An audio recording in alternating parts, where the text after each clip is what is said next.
নমস্কাৰ দোস্ত, আসসালামু আলাইকুম।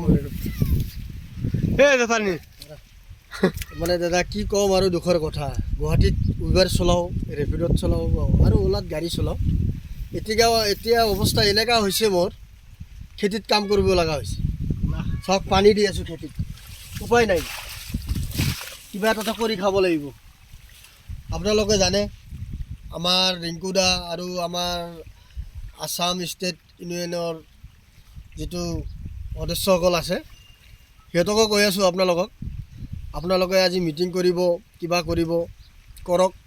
আমি তাৰমানে আপোনালোকৰ লগত আছোঁ। বহুত দুখৰ কথা আৰু কি ক'ম। উপাৰ্জন নাই, ল'ৰা ছোৱালীক স্কুলত দিব লাগিব, কিবা এটা কৰিতো খুৱাব লাগিব। এখানে মাকৈ কাঠ অলপ কৰিছোঁ, সেইখিনিত পানী চানী দি আছোঁ। আপোনালোকে কি কৰে কি নকৰে সেইটো ওপৰৱালাই জানে।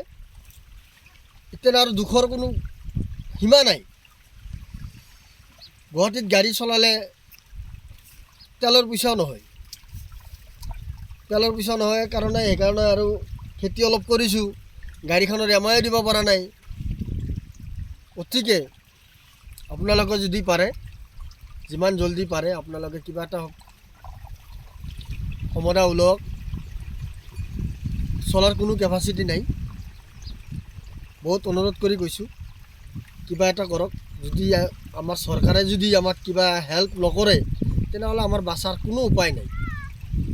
খেতি কৰিলে খেতিত চালান দিব লাগিব, গাড়ী নচলে,